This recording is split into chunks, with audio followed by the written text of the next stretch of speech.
This is a session we have put together, keeping in mind the current reality of times. And as you would be aware, for whoever attended this in the last session, that every third Saturday of the month at this time, we try and bring on board somebody who has gained tremendous expertise or experience in a field which is centered around one of the pillars of well-being, whether it is around the mind, whether it is around the body, whether it is around leadership, whether it's around your relationships. Last session, we had a session on balance, which was done by my dear friend and performance coach Shamal. And this session, I will introduce someone very special. But before that, for those who are attending this for the first time, my name is Amit, and I am part of Time Mumbai. I play the role of president for Time Mumbai. And TIE is a global non-profit platform. We are present across 14 countries, 61 chapters. We have more than 25,000 members who are entrepreneurs, venture capitalists, angel investors, and advisors, and people who are part of the ecosystem for startups. And our journey and our entire ethos is to foster entrepreneurship. I am aware that many of you all have joined from different parts of India, from different parts of the world. And thank you for taking out time for this session. With me today is a very special guest and friend of mine. His name is Manish. We did send you a background of what Manish does, but let me encapsulate in 2 or 3 sentences really how I would describe Manish. Manish is somebody who has led a very similar kind of life of either a corporate executive or an extremely successful entrepreneur. For more than 2.5 decades, he has been leading organizations across the world. And at some point, I think the mindset shifted from being a leader for the organization to really wanting to contribute and give back all the knowledge and in a form and essence that many of us would realize. The beauty of how Manish does it is really the simplicity and the connection where he relates to each one of us and what the situations are. Manish runs one of the largest mindfulness institutes in the world. It's called the Mindful Science Center, where he not only propagates, along with specialists in the area of mindfulness, emotional intelligence, leadership, stress management, but I think the entire philosophy of what Manish does, and I truly believe in it, and I would really want this to propagate more, is that leadership and effective leadership is built upon how we think and the quality of our mind. And the quality of our mind, all of us know, is the quality of our life. And last 12 months would have shown you that one was the reality that was playing and the other was what was the narrative playing in our mind. And that's how we were feeling. Manish, welcome to the session. Thank you so much for taking out time for this conversation. I really appreciate it. And I am sure that this conversation will be something that many of the audience will take away. The way we are going to run it is that I have about 7-8 questions for Manish, which I will ask him. I have received almost 50 to 60 questions from the audience themselves. So I will put forward quite a few of them, as much as possible. And then I will try, depending on time, to leave 5 to 10 minutes for any questions that may come up during this session. I hope that's okay. So Manish, just to kick off, tell us a little bit about your journey and what brought you here. So first of all, a very warm welcome to everybody who has joined from all over the world, as you're saying, and taking interest in a subject like mindfulness. I remember a time when I used to speak about mindfulness and people would have no interest in listening to something mundane like mindfulness. People were interested in how can I increase my productivity, how can I increase my business, and what am I talking about mindfulness, a mundane subject. But I'm so glad that people have taken interest. And Thai Mumbai has taken this initiative, Amit, that to bring this knowledge to people. And in this discussion, we'll discuss about how it directly impact us all. So coming to back to my journey, it's I remember saying by Wendell Berry that it may be when we no longer know what to do. We have we have come to our real work, and that when we no longer know which way to go, we begin our real journey. When the things becomes too difficult, things becomes you don't know which way to go, and that's time the journey starts.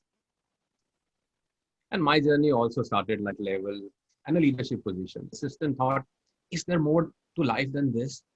I'm just going to do this life again and again, or there's something else there's needed to do. I know I needed to change, and I know that a change is going to come, but I don't know what would be the change look like. I was very ignorant about that, what change would it be, whether it would be whether by needed or it's something just bubbling inside me. But I know something need to change, and it has to change urgently. All of us feel that, because our real joy of life is and purpose is always at jeopardy when we are working at a position. You would remember that we had a discussion something a long time back also that most of us at a senior level are driven by the achievement milestones. Success of reaching this milestone are generally measured in a physical achievement, pay packet, house we live in, car we drive. It's more mainly things which an external world reckon with your achievement that you have arrived in your life. Second most important thing after that, which is not visible, is people wish to control. We want a greater control over things, over people, over situations, over environment. And this control freak behavior usually freaks our brain out. We are constantly nagging to ourselves to control on discussions, things, not only in an organization, at home, at discussion tables, with friends, on the road. This control, we need a control. This leads to a harmful workplace practices. When we working long hours, we work with the work-family conflicts. We have a financial and psychological conflicts because this control and this behavior usually builds insecurity, fear, loss of job, loss of things which you have attained possibly. So this also I was going through that whole journey of that how can I build, and that is the time I felt that I need to change, and I changed my path. I was a practitioner of meditation and mindfulness, and I was doing my lot of research while I was working. I started using few of these concepts on the people I was working with, my teams. And I saw a dramatic shift with the people, things which organizations were not able to accomplish in the years. In a few months, things were able to accomplish. And very interesting, Amit, that we never hired the teams I have from the organization. I never shifted the teams. I never brought some brilliant guys to change things. The same team delivered the same better outcomes than the highly trained teams would have done. So I realized there's something dramatic which we need to change in the people. It's not the cognitive change, but it's actually an emotional and behavior shift. And that is the time I moved. I thought, let me now take full time out and start working on it. And that's time I started working on it. That's beautiful, Manish, and I'm so glad that you did. One of the things I wanted to ask you, and this is a buzzword, right? And the buzzword is a 5-letter word called stress. In your experience, what is stress? So I would say stress is kind of a heightened emotions. Okay, emotions are important spice. Pinch of them wake you up. Too much of them dull your senses. Let me give you a little more thought on it. Stress is a very biological process. It's a biological response to situation, and be natural to have the stress. Imagine that you are driving a car, like you drove all the way to a different place, and you are driving car and you want to overtake a car next to you. What the car do? You press the pedal for additional fuel. You speed your car to overtake the car which is going slower, which is going next to you. You release additional power. You push a little more pedal to have more fuel, more power for the movement, and you put your full attention in overtaking that vehicle. And once you are ahead of that car, you reduce your speed and you come back to normal. Our body is designed in a similar manner. when there is a challenging emotion or challenging physical situation, our body moves from rest and digest, which is clinically term known as parasympathetic nervous system. Okay. And to a state called parasympathetic nervous system, which is called fight or flight. In a very simple manner, you just simply from rest and digest move to fight and flight. And when we move to fight and flight, the body has an additional stress. And that is basically called stress. And what body releases an additional neurotoxins and chemicals like cortisol, adrenaline, which like are releasing additional fuel and a thing. And body increases the RPM, heartbeat, and this whole thing changes. Your other thing stops. Your focus become little more. Your brain needs more power. So this is a basic stress in a clinical term. Now, most of us go through this stress and supposed to come back to a normal rest and digest state. But when this stress is constant, in a shorter duration, it's nice to have people go for this kind of short, they go for a roller coaster ride, you saw a horror movie to have the stress. But then you need to come back to a normal state. When you don't come back to normal state, and that becomes a chronic stress, and that is a harmful for you. Yeah. But one of the things, and we have so many entrepreneurs on the platform, and it's not just about startups, but there are conflicting priorities, right? You have to meet the investors' needs, you have to meet the customers' needs, you're short of cash, you have no family time. How does one deal with so many conflicts? Hmm.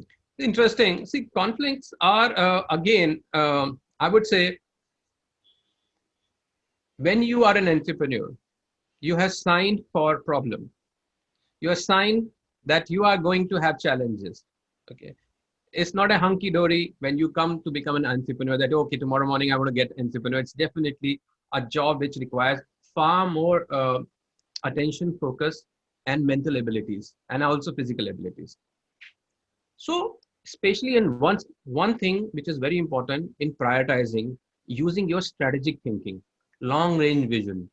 Why why you become much more structured and organized? When because you have that called open vision, you have long range vision, you have knowledge for your business objective. People have more and more choices in situation of conflict, but often we are stuck with the same old pattern of fleeing and fighting, and we are unable to use our strategy to do important things. One is clarity of thoughts and a long-term vision. So we call narrowed vision happens. So when let me connect stress here with prioritizing. When we are more stressed, we try to do multitask. We try to do many things, crunch many things in a shorter time, which leads to less clarity. This adds to a very important psychological change in us, which increases the level of fear, anger, indecisiveness, and biases is very important role play because we are biased with certain situations.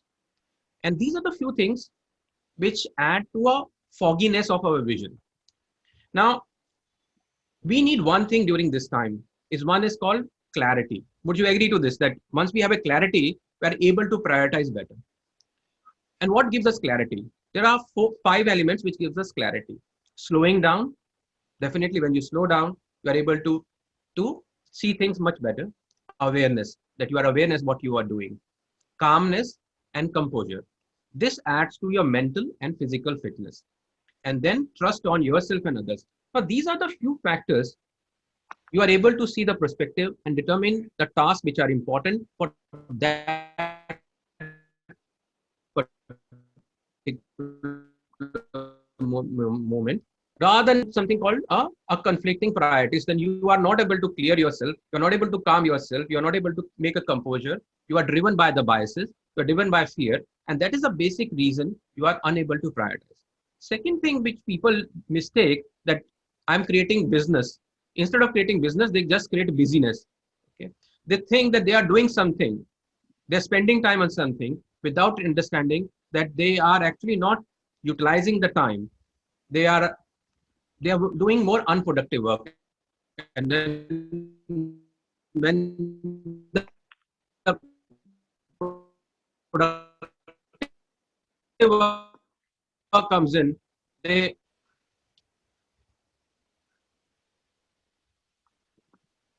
Amit? Yeah, I can hear you, Manish. Yeah. Please go ahead. Okay. So now Uh, what happens? I thought the frame got frozen. So we routinely and unknowingly waste a lot of amount of energy on reacting automatically and unconsciously to the outside world and also our inner experiences.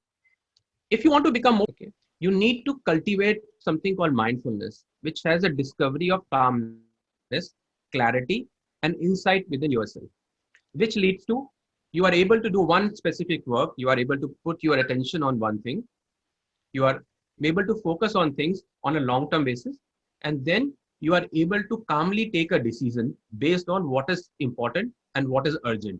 So most of the time we mingle between things between urgent and important. We think it's urgent and think it's important, so we are not able to prioritize.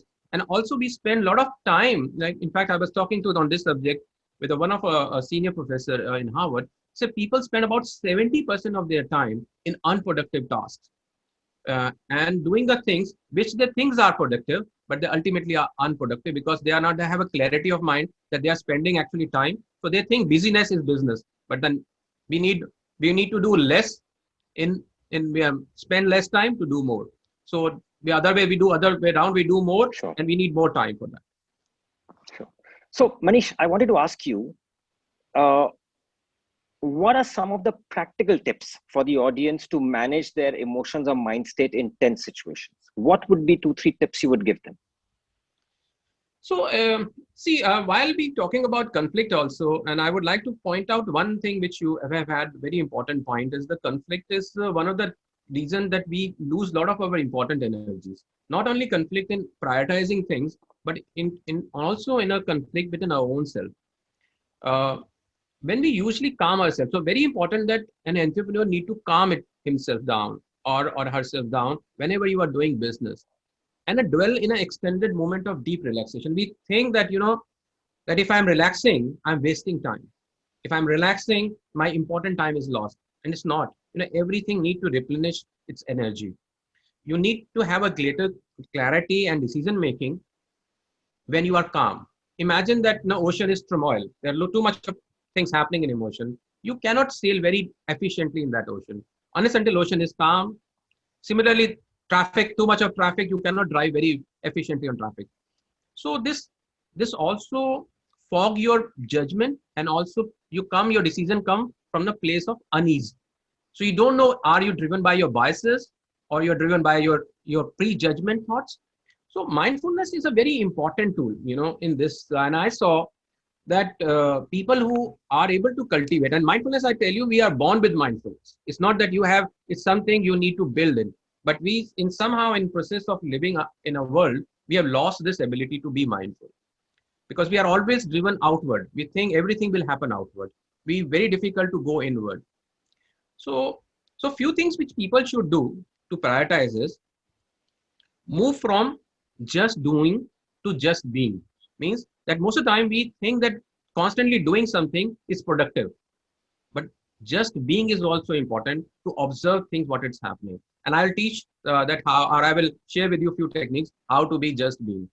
Slow down, very important aspect of any entrepreneur, and I will request all of you that slowing down helps you to see things in a far greater and in a clearer manner than moving faster. You can go fast if you are definitely slow, and you achieve more by doing less. Third very important thing, try to sit in silence and sometime in a day. Manish, your video is lagging.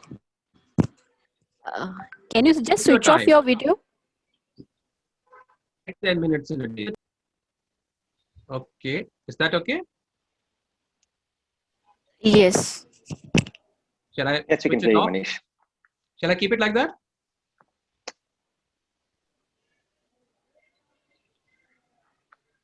Is that okay, Shabnam? Yeah, Yes, we Manish. can hear you, Manish. Please go on. Okay. Now that I was on the point that we should sit in a silence for some time. Take out the time in a day that you need to give yourself to sit in a silence, either at home or at your office. For an entrepreneur, I have seen a very effective tool within teams. Spend at least some amount of minutes, weekly or daily, with having a mindful conversation with your teams. Communicate your vision and value to your team. Most of the time, we tell people, express our what we need to do, team need to do, but we never discuss why they need to do. So it's very important for a business or an entrepreneur to communicate why to the teams, and that too in a mindful conversation. One thing which people try to see that we need to simplify things rather than complicating things. So more you simplify things, more you are efficient in your business. And my biggest advice is avoid multitasking.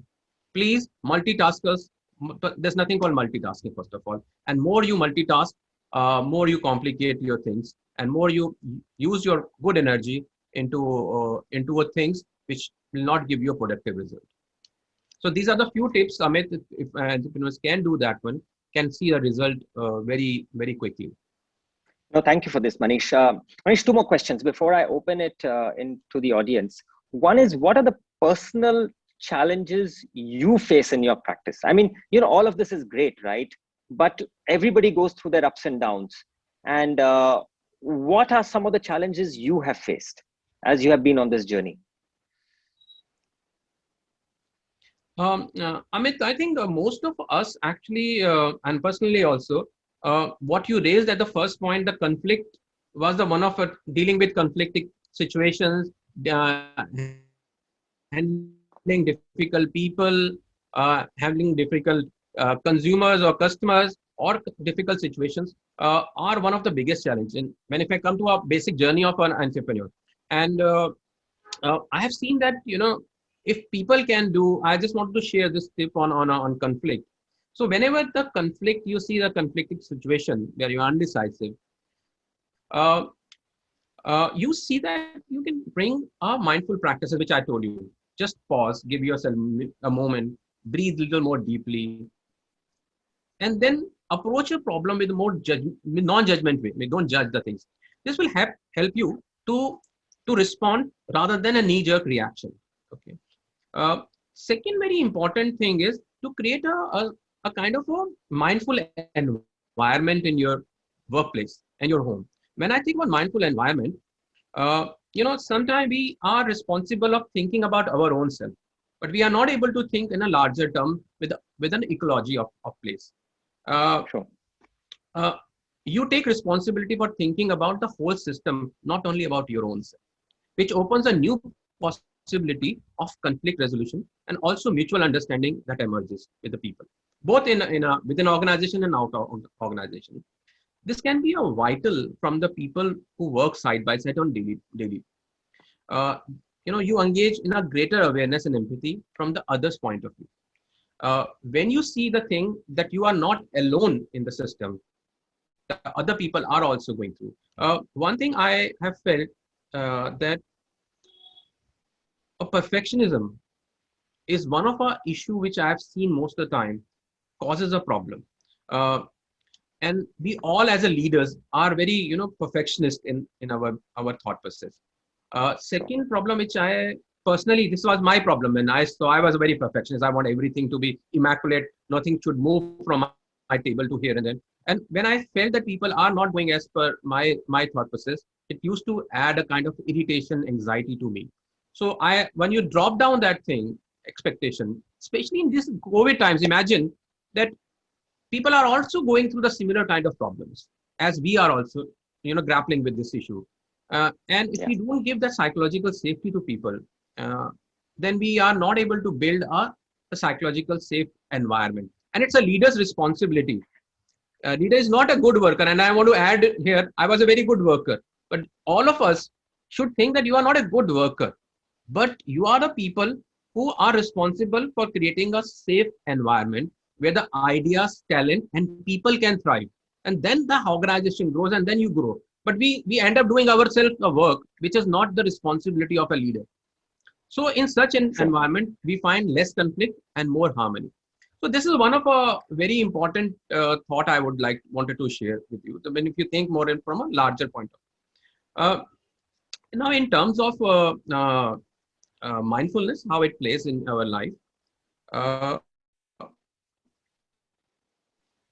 I would say that if you allow yourself to be more mindful, you bring your mindfulness within your organization, you see a dramatic shift coming within you, within an organization. I have faced this journey is slightly challenging, but it is difficult in start, but become far easier when you start walking over it. So I would suggest all of the people who are listening somehow connect with this mindfulness and emotional intelligence, and you see the things dramatically shifting. It's a very subtle, but it shifts for sure.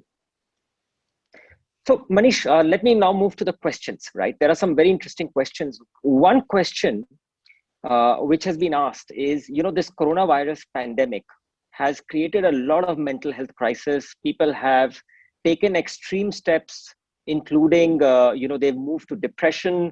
They have committed, a lot of suffering on themselves, etc. I don't want to, really get into the specifics.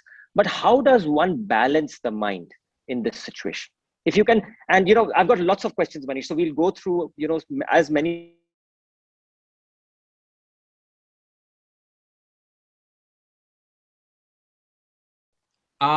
Do three things in your life. One, attention. I call it 3A of mindfulness: attention, acceptance, and appreciation. Now, if you do pay a little more attention to what's happening around, and it's said that where attention goes, your energy flows. This is one of the most important and precious commodity you have. But most of the time, what happens? We lose this attention, or we spend this attention unknowingly on a places which is not required, especially like social media, uh, doing certain things which is not required for that moment, and we don't understand. It guzzles a lot of your energy because this resource is very limited with you. If I tell you to look at the screen constantly for about few minutes, you will lose your attention. Or if I give you a thought to keep that thought for a long time, you will lose your attention because brain has habit of mind wandering, and it usually go in autopilot mode. So if you started to pay a little more attention, and how you pay attention, that you slow down a little bit and started to looking at things in a far more open-minded manner, not in a judgmental, oh, I know this, oh, what is the new thing he's telling, we all knew it, I'm not going to tell anything new because all know ABCD, everybody knew it, I'm not going to tell ABCD again in a different manner. But only by paying attention to small details, you started to see the world opening up. There are many other ways of paying attention which I can talk about. Second more important is attention to your emotions and feeling.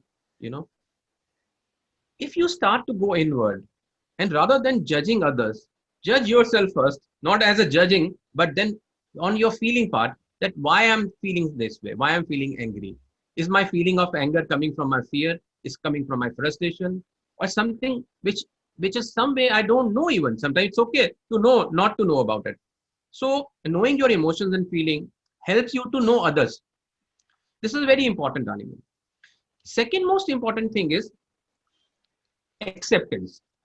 So I'm not going to do too many things. Acceptance. Sure. As much as we want to control every situation, you know, when the acceptance comes, you accept that you are feeling sad. You accept you're feeling helpless. You're feeling uneasy. And it's okay to feel that way. We all have to feel that way. You know, a lot of people tell me and come and we don't want to feel sad. We don't want to feel angry. We don't want to feel stressful. And I tell them, this is a dead man's wish. Only a dead man cannot have a feeling, Yeah.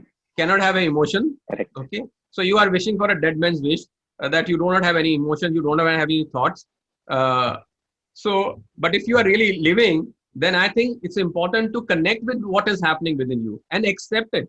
Sure. So acceptance is prerequisite to a positive change. A lot of us read a lot of books about a positive change, but do not know how to bring this positive change within yourself. So, uh, and also research also shows there's a radical acceptance of our emotion, uh, even if it is a messy one. It's very important for getting your happiness. We cannot get a happiness without knowing what is the current emotion we are going. So accepting your emotion adds a resilience and adds a thriving behavior within your So, own. so attention, appreciation, awareness. I think fantastic, Manish. And I remember you telling me all of these three things. Uh, one more quick question, Manish, and this is a real life question. How do you tell someone or a colleague that they are bringing toxicity to the work environment? Okay. Uh, in fact, very good. I just quote here Einstein. Okay, Einstein said the true value of human being is determined primarily by measure and sense in which he has attained liberation from self. Okay. Now, when we see people bringing toxicity, okay, it's not alone that person's responsibility. Okay, just a second. It's not alone that person's responsibility. When we neglect the perspective of wholeness and connectedness, we see only one side of picture. Most of us, the toxicity is the behavior which we allow somebody to do within our organization.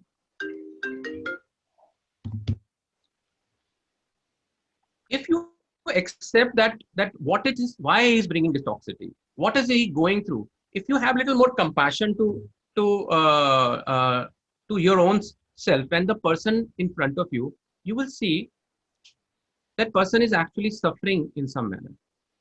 He needs more love and compassion than the anger from us. He's somewhere connected. He's suffering in some manner, and that is the reason he's bringing that to an organization. He's trying to tell you something which we may not be able to fully paying attention to. So sometimes, you know, if somebody is suffering, the best way is to vent out.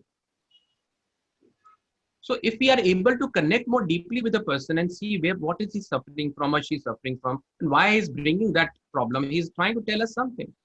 And if you really compassionately look at it, you will see the problem and he will able to see his own problem at that time. I think that's the best solution to certain situations, rather than, evading and running away will not give any solution in any situation.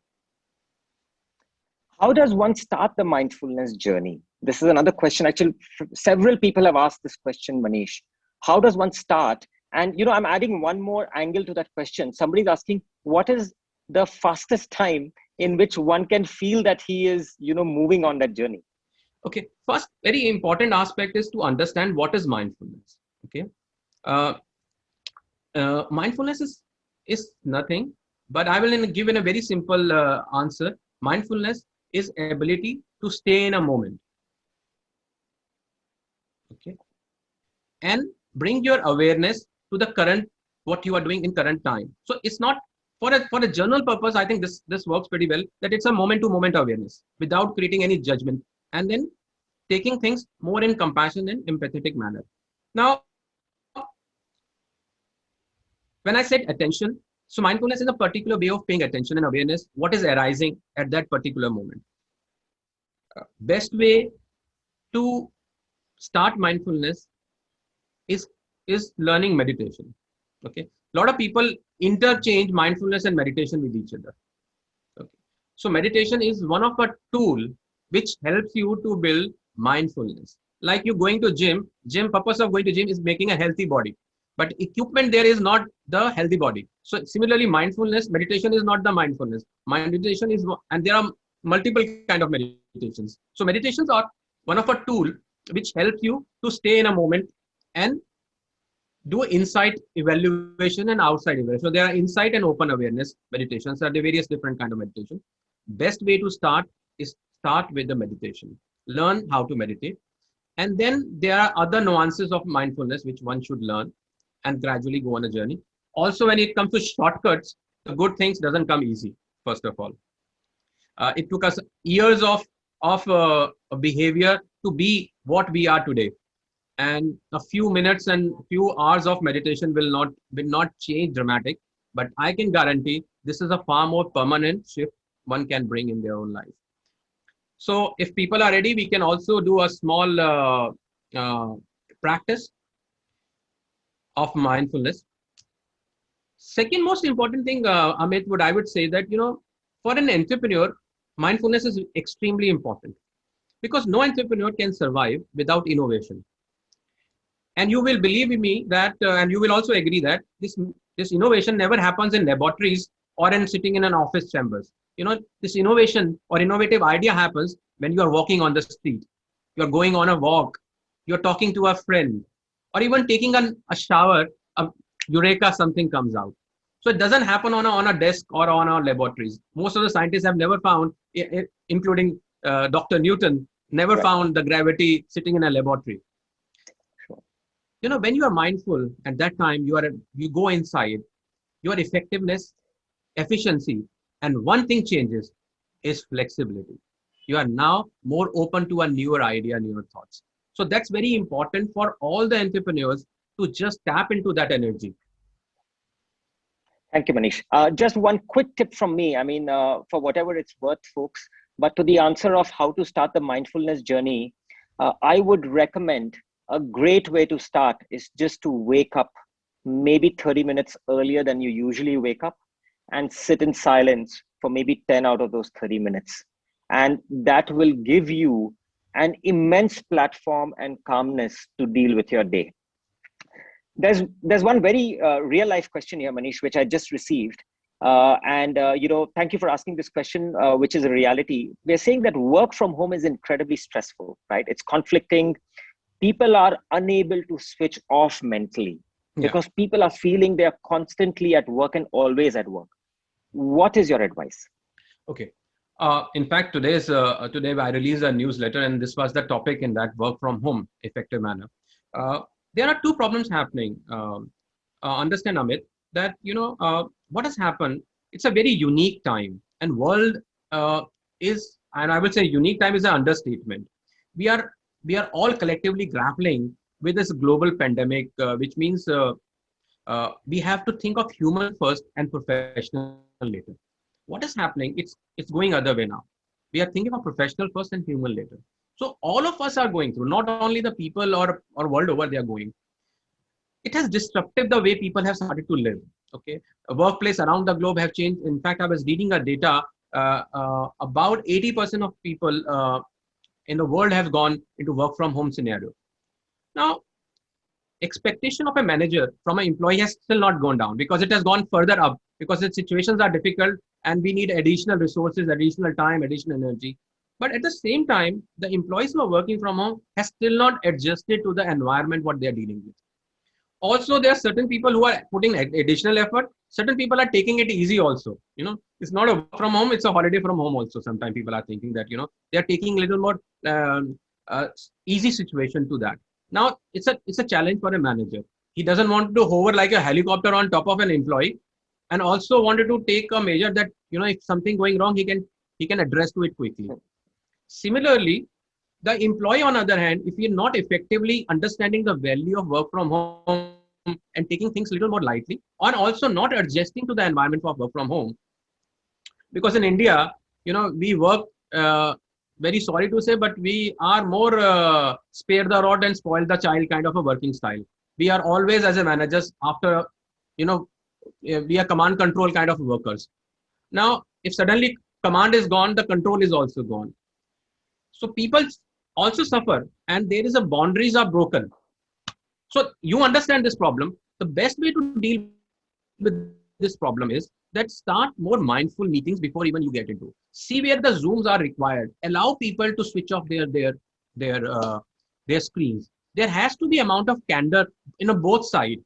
So organization need to see more the candor towards the employees, and employees also need to see that organization need an additional time thought. This will allow a very good harmony between the organization and people. So give room, both of them need to give room, because there's a heightened fear both sides that if I'm not working, am I evaluated well? And an organization thinking if they are sitting home, they are not working. So this is a heightened fear on both ends, which has created a very unharmonious relationship and environment. So that has to a little lower down. There is a more trust which has to flow between these two No, no, channels. absolutely. Manish, and let me add to this, Ashish, thank you for asking this question.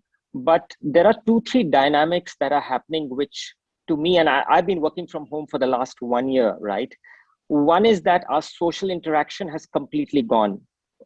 And we need to balance some light moments in the day with work, right? That's number one. I think number two is, we are not able to switch off, and that may reduce your quality of sleep because you are going in with a completely wired up mind onto the bed, and that is having an impact on the next day and the next day and the next day, right?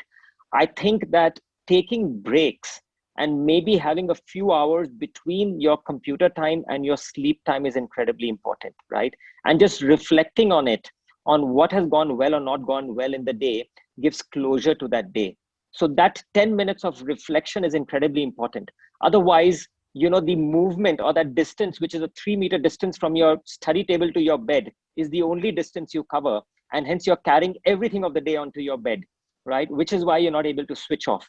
So my practical advice, to adding to what Manish has said, is that just take those 10-15 minutes of reflection, try and switch off 1.5 hours before you get to bed, at least all the devices and everything else, so that your mind at least starts calming down in the best way. Yeah. Manish, one very interesting question has come. There's one individual, he's asking, he's tried many times to meditate, but he's unable to do it. So how do you meditate? Okay. Quickly, I think, Amit, this question of earlier, and I want to add one thing very important, which you have added. One reason the people are not able to sleep, they carry the work because their environment is not changing. A lot of people work on a bed, and I would request people to not work on a bed, because body is tuned to sleep on the bed. But when you work, the body is confused if the person is working or sleeping. And since you are working most of the time, body doesn't go for a sleep. So most of the people who are listening, please make a specific area for working. And as an office, you just shut down your office. So mentally also, you're mentally and emotionally, you shut down from the office. So that's very important. So don't use bed as a working place, because it's required for sleeping. And if you're not sleeping well, your channel is completely disturbed and your next day is disturbed. So keep that in the view. Thank you, Manish. So Manish, back to my question. Somebody has tried to meditate many times, but he or she is unable to do it. Okay. So their question is, how do you meditate? Okay. So this is a very common question which I come to me. See, why are we not able to meditate? One, that since our energies are very externally driven, anything which we need to take it back in becomes little too much difficult, because the the amount of thoughts when we close eyes are too much, and brain wants to run away from that thought process and wanted to focus on something outside. So your attentions are divided. But when you ask somebody to go back in and meditate, the ability to stay in that moment is very difficult. There are three kind of people who usually think. One thing that meditation gives everything, they have all the solution. Second kind of people feel that meditation is nothing. So they come with a prejudged thought that either meditation is miracle, or second kind of people, meditation will not do something. Third kind of people come with skepticism. Okay, meditation can do something, let me try. So the behavior of let me try usually give you that inquisitiveness to go inside and stay there. So people who are trying for a meditation go with this thought without any expectation that meditation will calm me or meditation will give me that insight. Don't. Just go with that thought that I would like to try meditation, even for 2 minutes. Okay, even for 2 minutes. If you have a time, we can try a small meditation, all of us, and given a taste of meditation, how it looked like for 2 minutes. Is they are able to meditate or not? Yeah, Manish, sure. I mean, Is I that can't okay? get any You want to do a feedback. small? Yeah, I mean, we have more questions, but maybe 2 minutes, Manish, if you can just give people a flavor, that'll be Okay. awesome.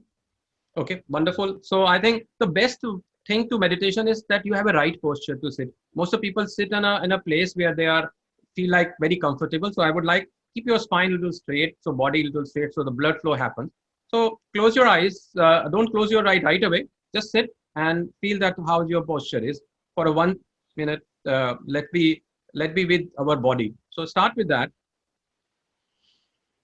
Take a deep breath in and just observe what is happening in your breath.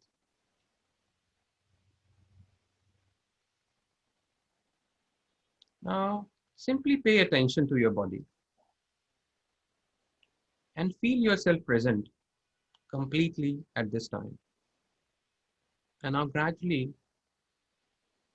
close your eyes while keeping your gaze about 3 to 4 feet in front of you. And now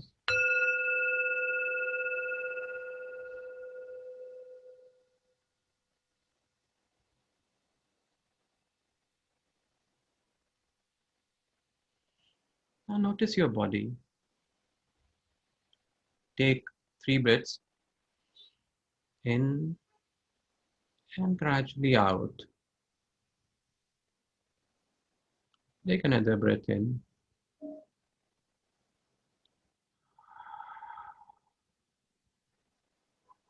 Now feel how's your body feeling while you're sitting on a chair or a cushion.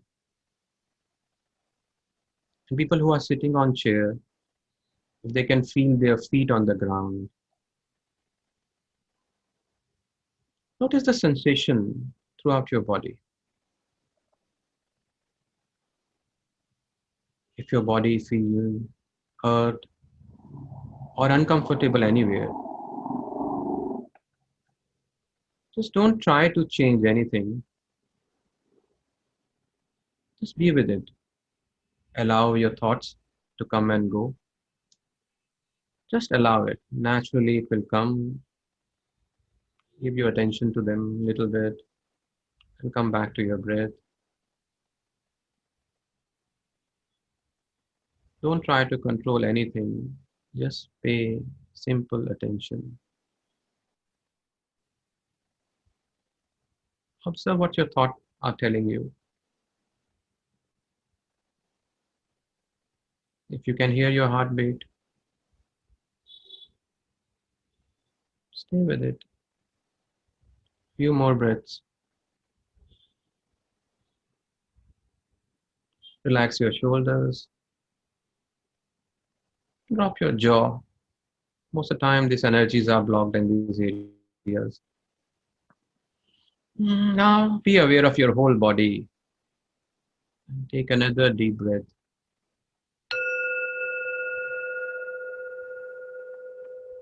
And open your eyes. Manish, that was simply amazing. And I'm just wondering, this was just 2 minutes. What stops us during our entire work day to just do this for 2 minutes every 1 or 2, 3 hours, right? I mean, I feel that the entire thing, everything around us just becomes much more still and slows down. And there is a certain level of calmness that just comes in the body and mind. And I'm sure that this calmness will just help us get through, the day better and in a better mind frame and better energy than before these 2 minutes. Yes. No, very simple. I would add, if people are very interested in this thing, with mind meditation, I will add a few tips when people would like to write it down. One important thing, like you said, try to meditate regularly, even for the 2 minutes. It will, you see the mental calm, you suddenly, the agitation is gone somewhere. You're just within yourself. Your energies are now centered, both cognitive and physical energies. You both require to excel in your life, in your career, in your, to even to enjoy your good time. Secondly, take your relaxation, very important. Everything needs a downtime, and you too. So we generally don't give ourselves a downtime. Even for a vacation, we are busy in going for sightseeing. We have a list of sightseeing where we need to go, and we tire ourselves in that journey. And when we come back, we are additionally tired. We need an additional vacation to overcome that fatigue you have during the vacation. So vacation means really go to some place. Listen very compassionately. When you listen compassionately, listen not to wait for your turn to speak, but to listen to other people what's going on. More flexible, and if you stay more flexible, Amit, you will see that sudden rigidity in the body is gone. So, Manish, I have a question here. A lot of times, and I have been asked this, that people who meditate, people who are mindful, people look at them as people who are soft or weak, quote unquote weak people, right? We feel that entrepreneurship, leadership is about action. Action, be aggressive, go for it, go for the kill, go for the hunt. I think that there is a balance in my mind, right? We need that charging energy. We still need that energy of calm. Ooh, how do you find that balance? Uh, Amit, it's a very often this question is asked to me that mindful people are weak. I think about it's the other way around. How much effort you need to be mindful? A lot of people are not being able to meditate. How many people who are agitated are able to meditate? Rigidity is a sign of death. Everything which is rigid and hard is actually dead or dying. Okay. everything which is fresh and light is flexible. So when you are mindful, you are more flexible, you are more listening to other people, you are more aware of what is happening. But when you are rigid and hard, your ability to listen and consume goes dramatically down. You are dogmatic in your own ideas, thought process. So rigidity is a sign of dying. Flexibility is a sign of maturity, where you're maturing, you are understanding thoughts of others. When you are mindful, you are listening to other people, you are accepting others' idea, you accepting your own self. When you are rigid, when you think my way is highway and I need to go this way only, then you yourself putting yourself into a very small box of development. So that's what I answer people. Yes, discipline is very important. I would never compromise discipline. In fact, when you are mindful, you are more disciplined about your time than anything. You know what time you are spending. So when you are mindful, you are aware of yourself, others. You very important aspect of discipline also comes that you differentiate between your work and personal life. They are very fine line merging with each other. We are not spilling either work to life, life to work. It's a one life. Sure. It's a one life. So, hmm, very interesting, Manish. Now, let me ask you regarding life, right? Do you think that mindfulness increases immunity? See, mindfulness, I would not say mindfulness is a, I would say mindfulness is not a trait. Mindfulness is a state. You cannot, it's not a trait which you can cultivate. It's a state which you are in. And it is no guarantee that you will not sick if you are not mindful. Okay. You will not get angry if you are not mindful. But the mindfulness gives you the larger awareness to go deeper where oceans are. Imagine the sky. Okay. Sky is full with the clouds, dark clouds, light clouds. Okay. And that's our life is. We have a dark time, we have a good time, we have a sunny time.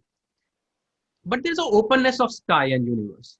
So mindfulness allows you to be that sky which has good and bad.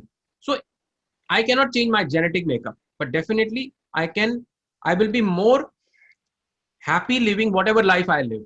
I'm be more resilient to the thought. I'm more flexible to ideas. And that increases the rigidity in the body, the blockness in the body. And that is the reason the people who are mindful are less get sick. You know, I tell you my own journey, 5, 6 years, I never come under weather. Very hardly any time I come under weather. And before before I used to be 3 times under the weather. That's the answer which I would like to give to you. No, that's wonderful, Manish. One more question on addiction before we wrap up. And I think that, as the world we are moving to, and it's not just substance addiction, there is information addiction, social media addiction, and there are lots of different addictions, right? Which are consuming away and eating away into our energy and mind space, right? How can mindfulness deal with or address or help us manage these addictions? Okay. See, addiction, if you see the addiction is what? Addiction is that we trying to fill something which we are not finding in within ourselves. Okay. And addiction is that when I'm not complete, I try to complete myself in a certain behaviors. Say for instance, that I'm finding my whole day is very agitated and I need to go and a drink or I need to smoke. So why I usually do that I am not aware of what is happening within myself and I need some external agent or external thing which will help me to calm me down. Now, if you are able to calm yourself down even before, then why do you need a kind of addiction? Mindfulness is a very important tool where you are able to identify why are you getting agitated? Why do you need external stimuli to calm you down when you have the tool your own self? And it, very, very interesting. This tool is free. The breath is free to you. It's given by nature. So addiction is when you require an external agent, an external stimuli to calm you down, to make you happy. But when you are, this stimuli is available with you, yourself 24/7 all the time, people usually then don't connect with the outside world. Like I had a strong desire to eat sweets. But when I start to meditate, my body started to replenish that energy within myself. So I'm not depleting that energy too fast. So my craving for sweets suddenly gone down. also the behavior changes. So you don't become an addictive behavior person. So I don't go in front of fridge and control myself. The control is already then. I don't go to the fridge now anymore. Similarly, your need for that addictive behavior suddenly dramatically simmer down, and you will see that the addiction goes away from you. So you don't need any additional stimuli to make you happy or to go to do the same behavior again and again. I hope this answers your question.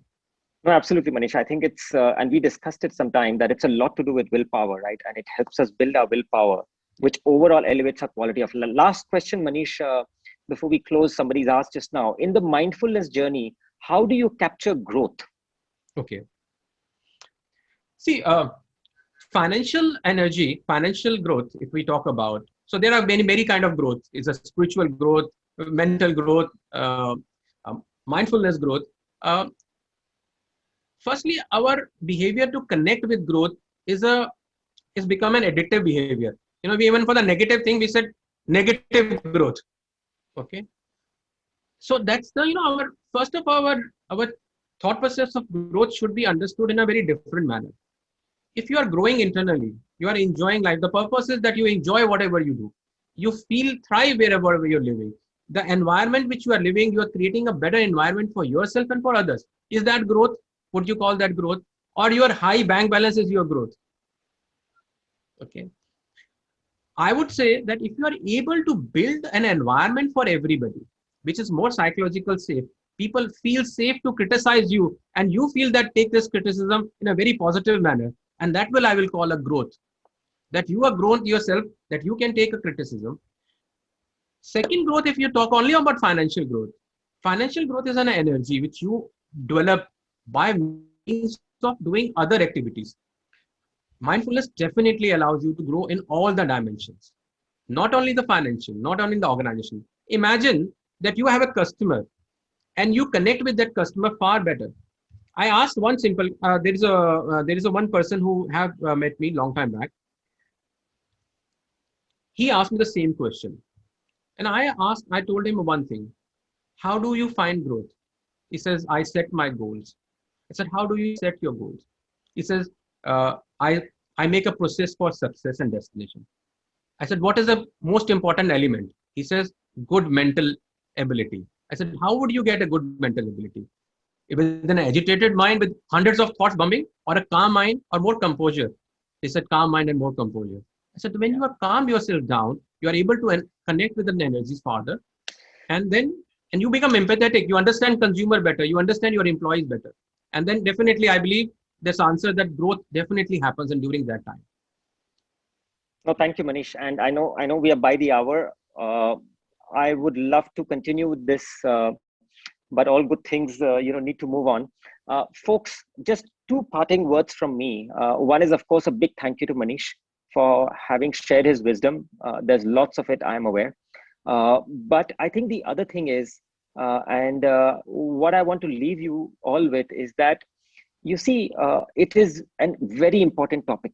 And the reason why we put this in front of you all is that there is a reason why you need to spend that time and get yourself back to balance and calmness, because we are living in a much more complex environment, and information that is overloaded with data, overloaded with stimulation, and we have seen the impact of that in this current pandemic. uh, do practice this. Do practice. We will share with you all some of the tips. Manish, I would really request if you can share some tips which I can forward to this group who has joined this. And there are lots of places in which you can learn more about it. I have benefited tremendously from this over the last decade. I am learning more about this now, and I'm very fortunate to get that knowledge. And I can only tell you that it will make you have a much higher quality of life. So thank you very much. Have a great evening, and thank you for joining. Bye-bye. Thank you, Manish. Thank you so much. Thank you all.